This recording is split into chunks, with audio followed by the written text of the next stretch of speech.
Senhor presidente, senhoras e senhores deputados, galeria, imprensa, servidores desta casa e telespectadores da TV Assembleia. Gostaria muito de subir a esta tribuna com mais frequência para anunciar boas novas ao povo do Maranhão. Mas, infelizmente, o Estado mergulha cada vez mais fundo em um marasmo de gestão cujo reflexo estampa os noticiários todos os dias. Diante desta circunstância, pergunto ao Parlamento: qual o nosso dever? Para que viemos a esta casa? Façamos uma retrospectiva desde quando tomamos a decisão de nos candidatarmos para ocupar um cargo tão nobre que é de deputado estadual e representar o povo maranhense. Muitos preferem o corpo a corpo com o povo, viver o legislativo pelas estradas, cidades e povoados do Maranhão. Mas outros trazem na alma a voz que ecoa do cidadão e todos têm o direito de cobrar de nós uma atuação firme e que prevaleça os interesses coletivos e não os projetos políticos individuais ou partidários. Certa vez, ouvi um sábio dizer que nós não somos chamados para sermos perfeitos, mas para sermos coerentes, pensar, falar e agir de acordo com a nossa consciência, nossas origens, nossa essência política. Muitos dizem que somos poucos na oposição, deputado Edilásio. Mas ouso dizer mais uma vez que somos firmes, coerentes, leais a cada voto confiado e dispostos dia e noite a exercer nosso mandato com coragem e persistência. Para isso que fomos chamados pelo povo. Fomos eleitos para exercer a oposição. E não pensem que fecharemos os olhos ou calaremos a voz quando as denúncias adentrarem os nossos gabinetes, porque é aqui que devemos dar respostas à sociedade, exercendo o papel de fiscal das ações do governo, bem atentos ao descumprimento das promessas feitas à população, sempre prontos para cobrar atitudes enérgicas e, acima de tudo, denunciar favorecimentos que vão de encontro à qualidade de vida ao cidadão que sofre com os erros e omissões que sofrem com os erros e omissões como vemos acontecer. Afinal, o sentimento que presenciamos em 2014 em todo o Brasil e que ainda pulsa em nosso país são sentimentos intensos de mudanças, mas não de personagens ou apenas cenários, como já vimos acontecer em nossa política. Mas mudanças de atitude, na forma de lidar com a coisa pública, de lidar com os interesses reais do povo. Este, por sinal, desejou um Maranhão mudado, mas com a garantia efetiva de que as conquistas dos últimos anos não fossem perdidas. E se o que chamam de mudança é o que vemos hoje, neste governo, eu lamento dizer nessa tribuna que está sendo a maior decepção para o Estado do Maranhão. Não podemos calar e ficar sentados neste plenário, vendo o Estado ser arrastado por um projeto de poder abominável e que a sociedade não mais aceitará, porque ela sabe que pode contar com cada um de nós para cobrar as verdadeiras mudanças que sempre acreditou. Os nobres colegas que convivem comigo nestes quase 90 dias de parlamento sabem que jamais entrei no debate para promover ataques pessoais, que jamais usei da palavra aqui nesta tribuna para dizer inverdades ou denunciar casos sem consistência e provas. Não sou reflexo de vontades individuais de outros, mas de realidades que saltam aos nossos olhos e que muitos ousam fechar por serem coniventes. E se desempenho o papel para o qual fui chamada pelos meus eleitores, uma cadeia de títulos condenatórios e matérias infundadas penetram a rede para imputar culpas sem qualquer decência, realismo ou compromisso com a verdade. O governo, cada vez mais distante dos padrões éticos, investe em uma comunicação capenga e dopada de informações cujos objetos são tirar o foco das mazelas que começam a impregnar a gestão da falsa mudança.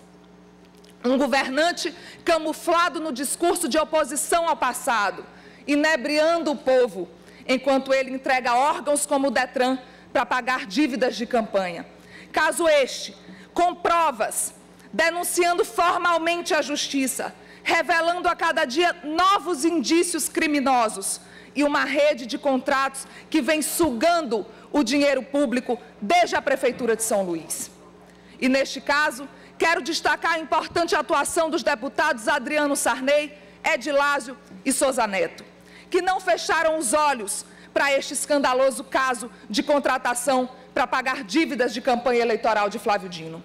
Um contrato feito por dispensa de licitação entre o Detran e a BR Construção, contestado inclusive pela Comissão Central de Licitação do próprio governo. Um contrato que, para a vergonha de um governador que tanto prega mudança, apresenta em seu processo documentos contraditórios e informações que conduzem ao entendimento de que a BR foi favorecida no contrato com o Detran, como, por exemplo, a apresentação de propostas pelas empresas sem terem sido avisadas de qualquer processo de dispensa. E mais, a presença de atestados técnicos em favor da BR Construção, com dados equivocados sobre o objeto de suas contratações anteriores e o tempo de serviço prestado. Além disso, mais indícios de que a BR e a Cardoso Construção, outra empresa que apresentou o atestado, são do mesmo grupo, ou seja, Dedé Macedo, o homem que financiou a campanha eleitoral de Flávio Dino, que tem entre seus representados, ou por que não dizer, laranja de seus negócios, Leila Assunção, antes fundadora da BR Construção e hoje servidora desta casa, com um salário de não mais que R$12 mil mensais. No entanto, deputado Otelino, proprietária de 8 carros de luxo, entre eles BMW e Mercedes, de uso pessoal de um Conseguiu uma parte? Daqui a pouco. Entre eles, BMW e Mercedes, de uso pessoal de um parlamentar desta casa. O esposo de Leila, Laílson Cardoso, também é proprietário de mais 9 veículos. E juntos somam quase 3 milhões em carros. A BR Construção também não poderia pertencer a Leila Assunção e nem a Cardoso Construção, poderia pertencer ao seu esposo Laílson, cuja empresa atestou a BR, hoje em nome do próprio genro Rafael Aranha. Afinal, como explicar de fato as posses de Leila Assunção e Laílson Cardoso usadas pela família Macedo? Afinal, como explicar a insistência do governador em manter um contrato como este no Detran, que tem sua origem na agiotagem do Maranhão? Como explicar, nobres deputados, a insistência de Flávio Dino em manter nomeado um cidadão ficha suja, condenado pelo Tribunal de Contas do Estado por desvio de recursos públicos na saúde?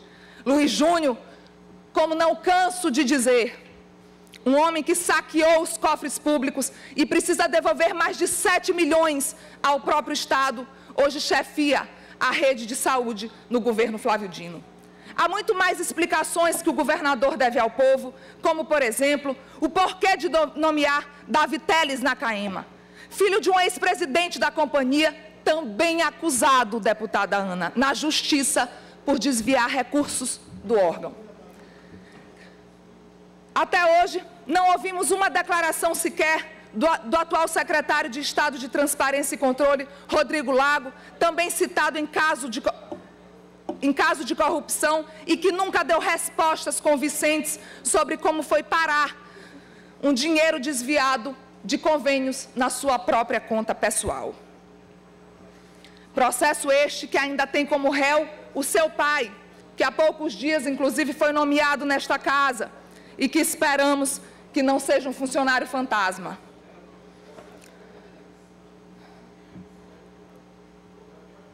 Estas e muitas outras ilegalidades e desmanches continuam acontecendo nos órgãos do governo. E qual o nosso papel diante das ações inconsequentes desse governo imaturo. 2 minutos, presidente. Saibam que eu não recuarei e creio na justiça para que em todo ato criminoso seja apontado o responsável e aplicadas as punições cabíveis que a lei determina. Da mesma forma, creio que a justiça será feita diante da matança ocorrida na UTI do Hospital Macro-Regional de Coroatá. Neste caso, deputados e imprensa, a queda de energia e a falta de disparo automático do gerador prejudicaram os equipamentos que fornecem oxigênios aos pacientes da unidade de tratamento intensiva. 4 mortes em um intervalo de 20 minutos, entre as 6 e as 6h20 da manhã. Entre elas, crianças, cujas vidas os pais não poderão mais contemplar. Dor que nenhum de nós imaginamos suportar. Como mãe, não consigo me imaginar sequer viver uma situação como essa. E justamente por isso, por acreditar que o governador fosse ter sensibilidade por já ter vivido um caso como esse, fosse agir de outra forma e ter uma postura diferente da que teve. Ainda não vimos uma declaração do governo lamentando o ocorrido. O que vimos foi uma nota fria declarando como se os pacientes já fossem morrer de qualquer jeito. Não posso crer que a partir de tão grande fato para a região de Coroatá, ainda assim não veremos a sensibilidade do governador para com a gestão da saúde pública e para com as famílias das vítimas. Mas a Secretaria de Estado da Saúde, como sempre fugindo das responsabilidades, mais uma vez nega os fatos para encobrir a gestão desqualificada de um hospital de tanta complexidade. A unidade não contava sequer com um eletricista de plantão. A única solução seria utilizar de forma emergencial os cilindros menores de oxigênio deixados pela gestão anterior no quantitativo de 20 unidades, mas que por algum motivo não foram utilizados. A gestão de hospitais complexos, como o Macro-Regional de Coroatá, não pode ser de cuidados que exigem, não pode ser por cuidados por políticos, mas por técnicos. Trata-se de cuidados que exigem conhecimento, competência, presença de funcionários especializados e, principalmente, comprometidos com a vida dos pacientes ali presentes. Enquanto o governo nega, ouçam. Eu ia colocar para vocês o testemunho de uma das enfermeiras, amanhã eu colocarei, que agora eu creio que não dá tempo. Deputada, a senhora pode usar o tempo do partido. Obrigada, deputada Nina. Virgínia, vou continuar e enquanto vejo a gravação para mostrar para vocês, porque esse meu pronunciamento eu ia fazer... Deputada Andréa, a senhora está utilizando, Vossa Excelência está utilizando agora o tempo da liderança. 5 minutos sem a parte. Está certo. Queria para vocês ouvirem o testemunho da enfermeira e familiares das vítimas, e as denúncias nos mostram que algo de muito errado aconteceu naquela UTI e que resultou neste episódio trágico para a região que nunca presenciou um descaso dessa magnitude. E o que é que acontece? O governo continua negando o que aconteceu, mesmo diante das vozes que presenciaram esse episódio trágico. Deputados, estas e muitas outras vozes que emanam no nosso cotidiano precisam ecoar aqui neste plenário. Sejamos aqui a voz também das dezenas de pais que tiveram seus filhos mortos na maternidade de Caxias e que hoje à noite esta tragédia será denunciada a nível nacional pelo Repórter Record. Foram quase 200 bebês que faleceram na maternidade administrada pela Prefeitura de Caxias. Ao invés de culpar a gestão passada, o prefeito precisa ter a decência de assumir os seus atos e, mesmo recebendo auxílio de R$1,5 milhão do Ministério da Saúde em novembro de 2014, foi preciso a Justiça, em fevereiro deste ano, exigir soluções para as várias irregularidades constatadas pela vigilância sanitária ainda presentes naquela maternidade municipal.